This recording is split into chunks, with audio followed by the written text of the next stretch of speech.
there's a challenge that came up with the tariffs. And what I encouraged CEOs and leaders to do was don't shield your people from this. Talk to them about it.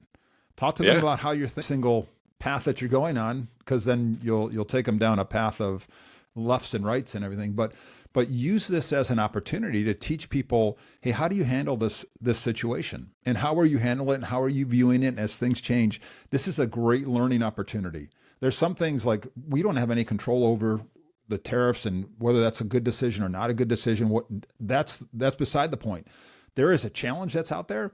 Allow your people to grab the wheel and say, hey, how would you handle this? What are the things that you would do? And I would tell you the captain knew every answer on the submarine, but he never told us the answer. He always just kept asking us a question. How would you handle this?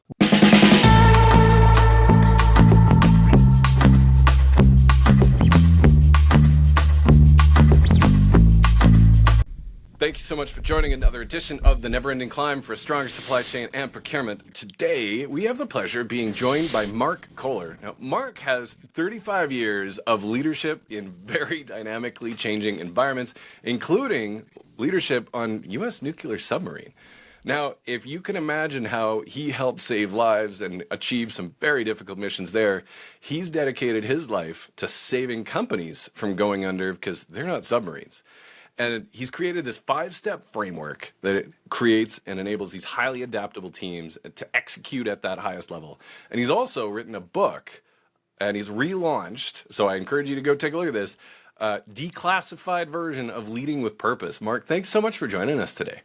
Yeah, Sean, thanks for having me. I'm excited to be here.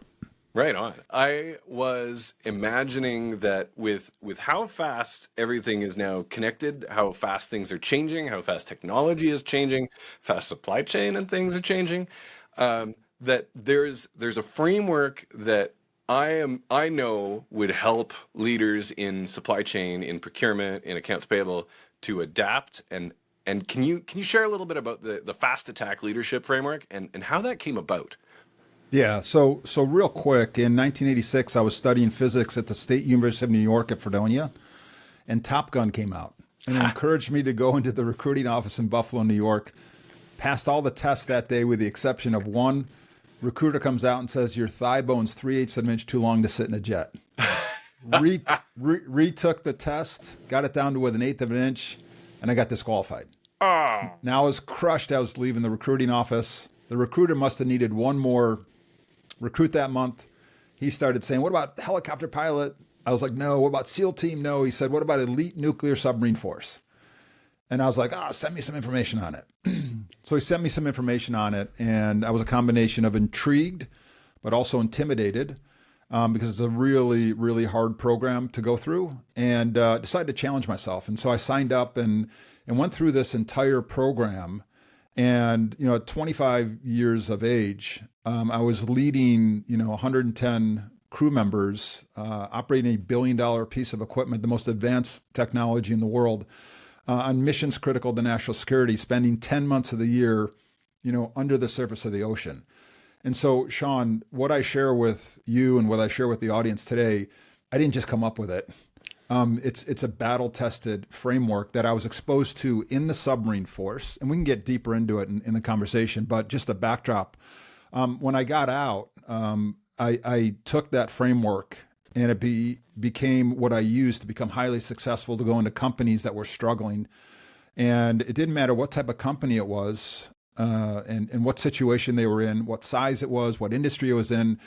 This framework was extremely powerful to help me to get everybody on the same page, rowing in the same direction, but then giving everyone the skills and tools that they needed so they can adapt and be extremely agile in the face of change. And so it's a powerful, powerful framework that's been built over the past 35 years. And it's through all of those battle-tested leadership principles. What I love about that, Marc, is I think the other part that gets to be an ingredient in a framework like that is that sense of, when do you follow the framework, and when do you, in your heart, in your spirit, in what you believe in, you just know that what you've been tasked with is not correct. And you in whether it's in corporate or otherwhere, you got to know when to follow, when to not, and be very intentional and have that compass lined up straight to make sure you know when to not follow, and be intentional about that. And Yeah. I think that's one of the ingredients too that helps leaders be separated from the ones that just do what they were told and the ones that make the right things happen. Yeah. I think couple key things, and this is just my experience over the past 35 years, and it's what was a deep belief in the submarine force, and it was a deep belief that I bring to companies, is there's one mindset shift that every person needs to make. And that is, anybody who's on your team, you have to view them as a leader. So when we had 130 crew members on board the submarine, when we were 400 feet below the surface of the ocean, when a fire broke out in the engine room, the person responsible for leading the team to put out the fire, the person closest to the fire when it breaks out. So it didn't matter whether you'd been on board for 3 days and you were 19 years old, or whether you'd been on board for 20 years and you were 38 years old. We all just needed to know whether you could step in, step up, and lead. And so I brought that same framework and mindset to organizations. And that's like, one of the number one things that we have to do is we have to tell people, we expect you to be a leader and you should expect yourself to be a leader. Now, we can't just, Sean, go like, poof, pixie dust, you're a leader. Out of magic. But the biggest challenge people are having is like, I'm not a leader. Like that's someone else's job, or that's someone else's job. Yeah. And so when that's we a belief change thing, isn't it? Yeah, because here's what I've learned. I've learned that we're all born with a leadership toolkit inside, and it's not what we don't have, it's what we don't use.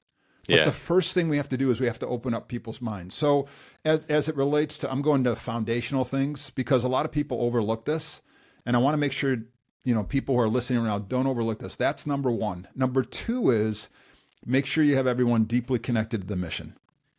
There was no confusion on board our submarine what mission we're on. We're all very clear of what mission we're on.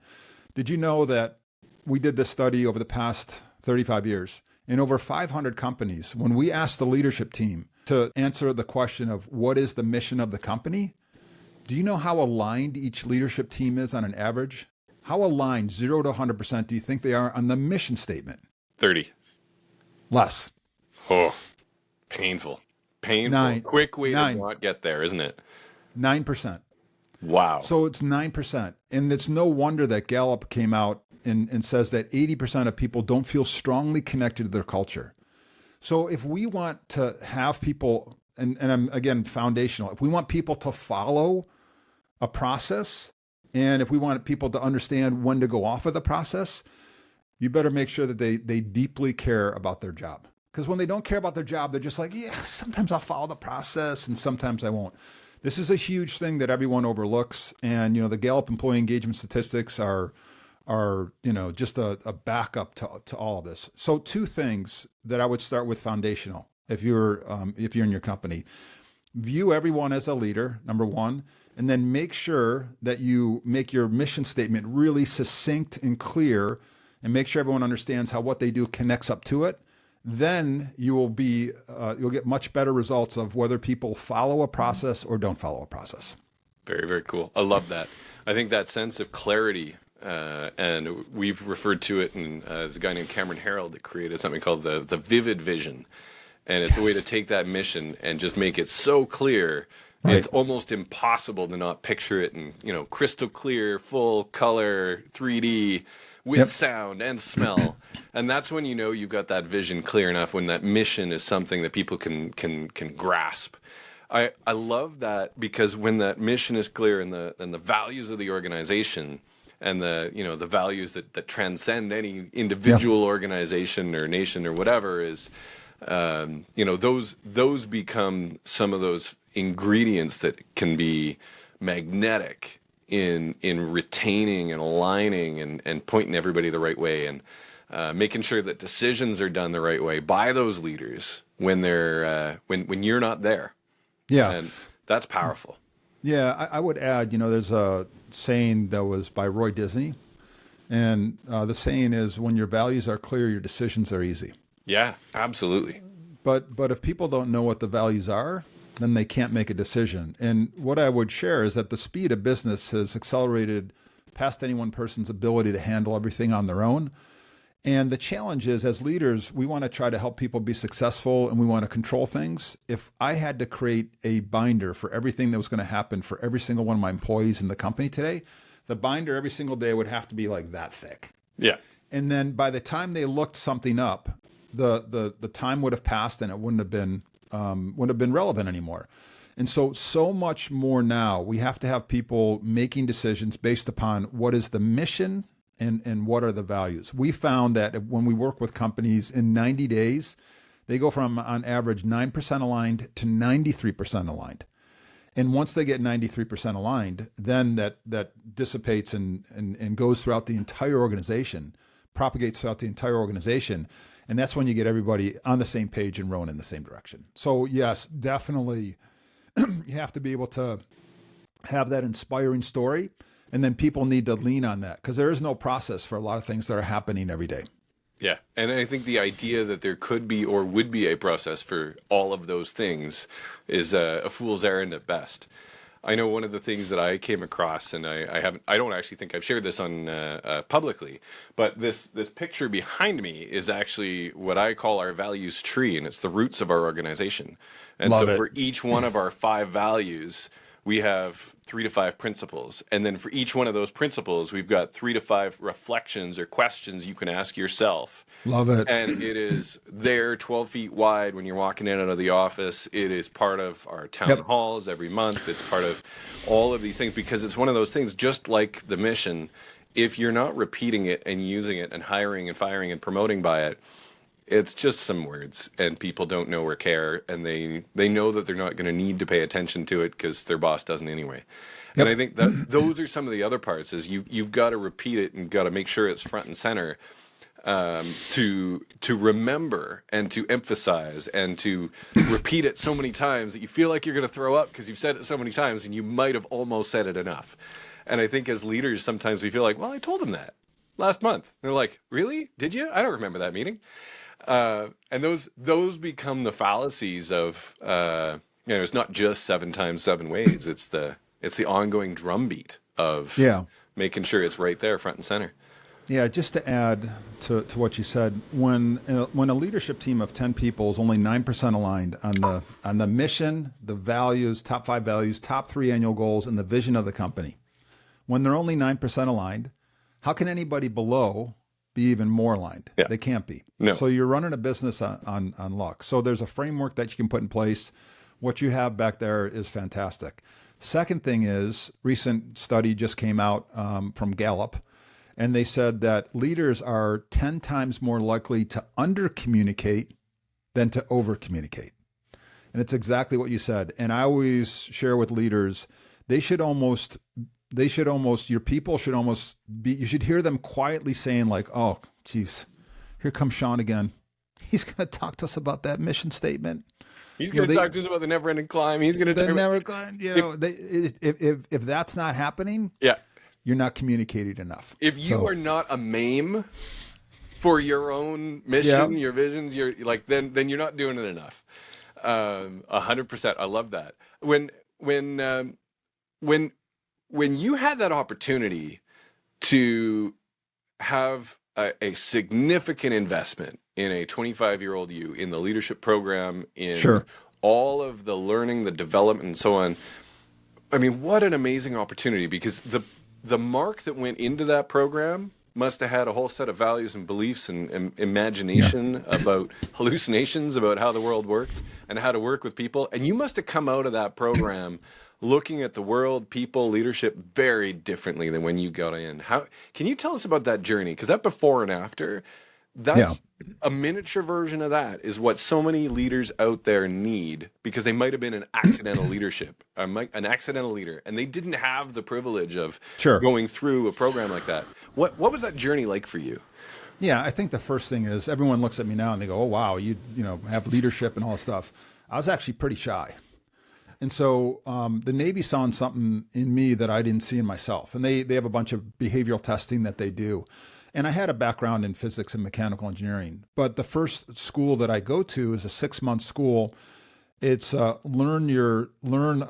a master's in nuclear engineering in 6 months, which usually takes 18 months. And so the school was certainly, they wanted us to learn about nuclear engineering. But the biggest thing that they were teaching us, Sean, was how to learn at speed and Love it.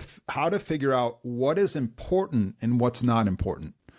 And so infused in the learning of learning nuclear physics was this behavioral aspect that became so powerful. So I think one of the biggest things that I saw looking back on it now was that, how you do anything is how you do everything. Oh And yeah. so the first day I stepped into nuclear power school in Orlando, Florida, it was a much higher level. And the reason was, when I stepped on board the submarine, I had to have this mindset.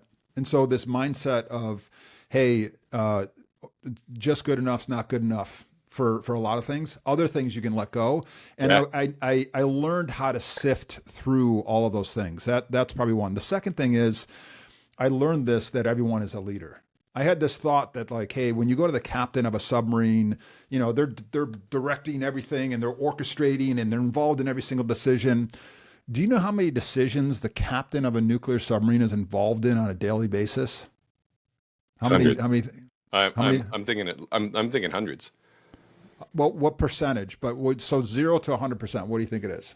Oh, I mean, I would say they influence almost all of them, but I would hope that their leaders are making most of the decisions for them. Yeah. Captain of a U.S. nuclear submarine spends 1% of their time on the daily decisions that are made operating in a nuclear powered submarine. So they're working 99% on the business of the submarine and 1% in it. Love it. And this is in a framework where the average age is 23 years old. Now, this is the makeup of a nuclear submarine.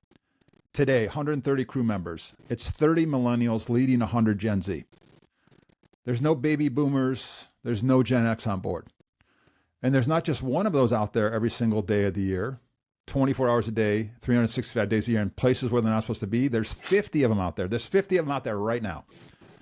When's the last time you heard something with a U.S. nuclear submarine not going right? Never. Yep. And it's one of the reasons why we're called the silent service. And so I think one of the biggest things that I learned was, because everyone looks at me and they go, "Oh, you're a baby boomer." I go, "Hey, look, I used to be a millennial. I used to be a Gen Z." And one of the other big learnings that you asked me about is that young people are amazing. And So we just incredible. have to give them a framework to then climb. The Navy gave me a framework. In a year,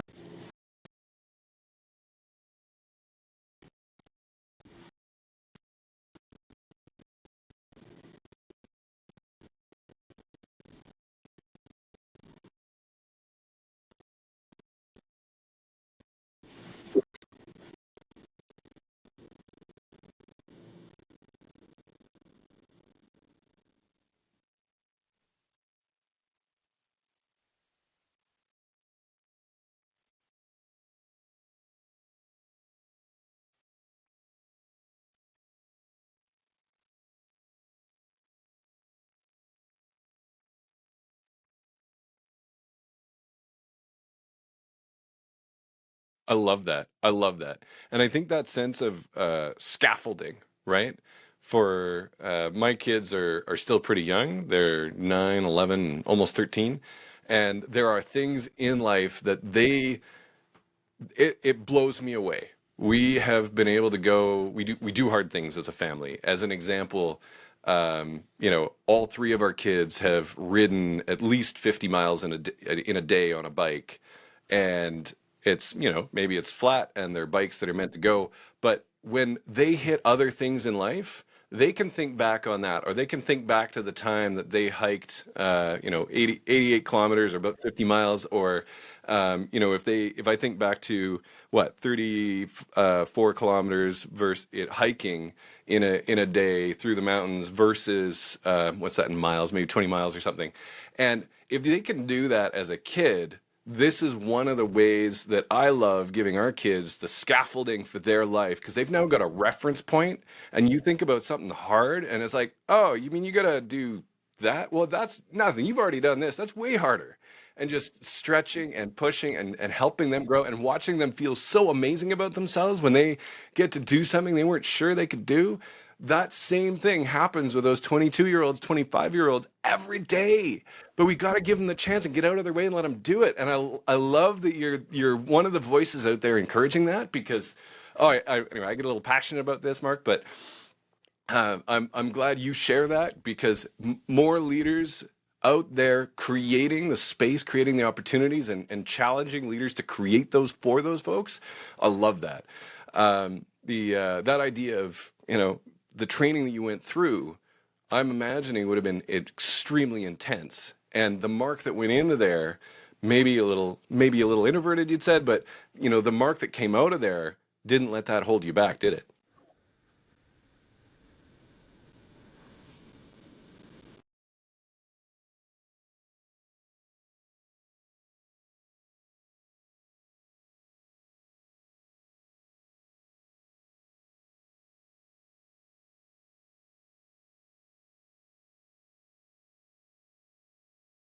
Yeah.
Hmm.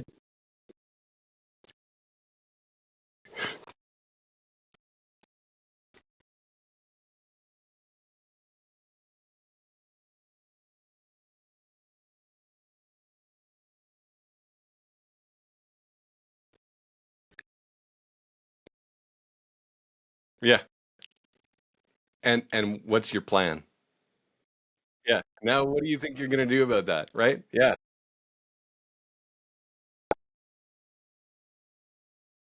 I love those. I love those.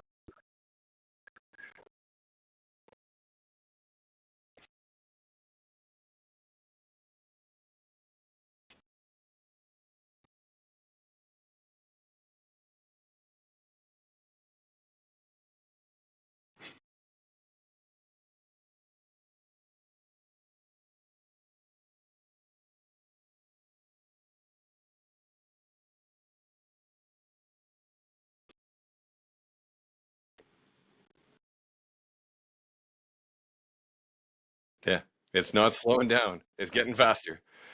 That never-ending climb keeps coming back, and I think that change being just another part of every day going forward in this never-ending climb we're all on, and how to take that change and look at it as an opportunity, because the framework that we use mentally to decide to either spiral up or spiral down in the way that we approach it, and how we respond, not react, those are beautiful ingredients.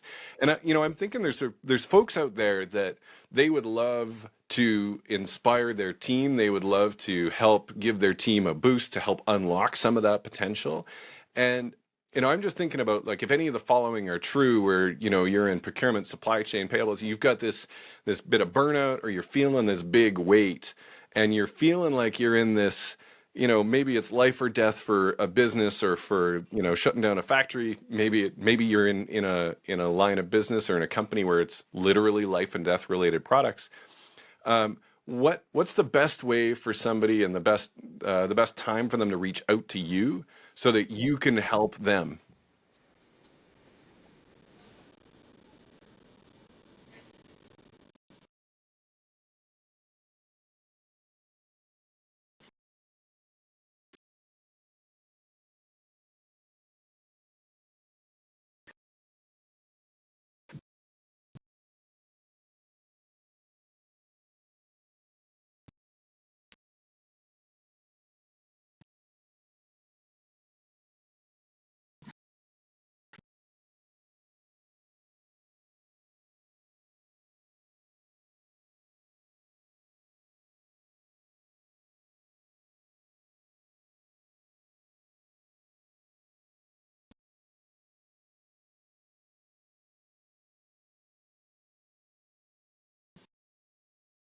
I love that, Mark. I think there's so many events and corporate events and internal, I'll call it full company town halls where you have so much to share to inspire those leaders and to unlock and unblock that belief in those team members that for some reason are stuck thinking they're not a leader when they already were.